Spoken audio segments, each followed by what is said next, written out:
everyone, and welcome back to the channel. Today, we're diving into a story that has touched hearts for generations. A story about a little guy with some very big ears and an even bigger heart. That's right, we're talking about the one and only Dumbo. So grab a comfy seat, maybe a box of tissues, and let's get ready to fly. Our story begins in the bustling world of the circus, where a stork delivers a special bundle of joy to a loving mother elephant, Mrs. Jumbo. She names her baby Jumbo Jr., but it doesn't take long for everyone to notice something unique about him: his ears. They were enormous, floppy, and unlike anything the other elephants had ever seen. Almost immediately, the teasing began. They pointed, they laughed, and they gave him a cruel nickname, Dumbo. Imagine how that must have felt. You've just arrived in the world, and already, you're being made fun of for something you can't control. Dumbo felt so sad and lonely. His own mother tried to protect him, but her fierce love got her locked away, labeled as a mad elephant. Now Dumbo was truly alone, an outcast among his own kind, with no one to turn to. It's a heartbreaking start, and it shows just how cruel judgment and prejudice can be. But just when things seemed their darkest, a tiny hero appeared on the scene. A plucky, sharp-witted mouse named Timothy Q. Mouse. Seeing the injustice, Timothy decided he wasn't going to stand by and watch. He befriended the little elephant, becoming his manager, his mentor, and most importantly, his very first true friend.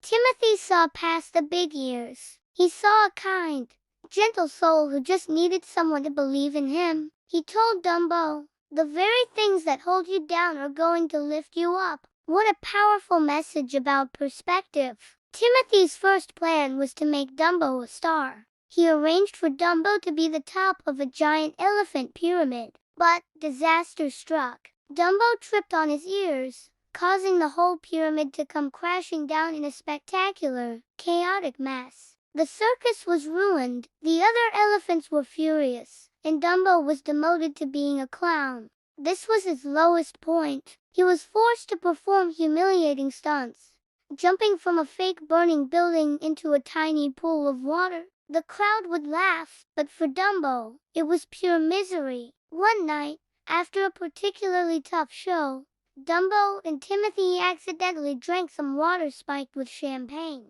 What followed was a wild, surreal dream sequence filled with pink elephants on parade. When they woke up, they were shocked to find themselves perched high up in a tree. How on earth did they get there? A group of friendly crows were just as baffled. That's when Timothy put the pieces together. Dumbo didn't climb the tree. He must have flown. The crows initially laughed at the idea of a flying elephant, but Timothy's passionate belief and Dumbo's hopeful eyes eventually won them over. They gave Dumbo a magic feather, telling him it was what would allow him to fly. With the feather clutched in his trunk and a whole lot of encouragement from his friends, Dumbo took a leap of faith, and he flew. Soaring through the sky, he swooped and glided, his giant ears acting as perfect wings. It was a miracle. He wasn't a mistake. He was magnificent. The real test came during the next circus performance. As Dumbo prepared for his humiliating clown jump, he accidentally dropped the magic feather. Panic set in. He was plummeting towards the ground. At that critical moment, Timothy shouted the truth. The feather was just a gag. "Dumbo, you can fly. Honest, you can." In that split second, Dumbo had to choose. He could give in to his fear, or he could believe in himself. He chose to believe. He unfurled his ears, and at the very last second, he soared upwards, flying around the circus tent to the absolute astonishment of everyone. The crowd went wild. The teasing stopped. The judgment vanished. Dumbo was no longer an outcast. He was a superstar. He became the circus's main attraction, celebrated for the very thing that once brought him so much shame. He was finally reunited with his mother, and they were given a private, luxurious train car to travel in style. Dumbo taught the entire world that what makes you different is what makes you special. His story is a beautiful reminder to embrace our unique qualities, to find friends who lift us up, and to always believe in our own ability to fly. Thanks so much for watching and sharing this classic story with me. If you enjoyed it, please hit that like button and subscribe for more tales that warm the heart. See you in the next video.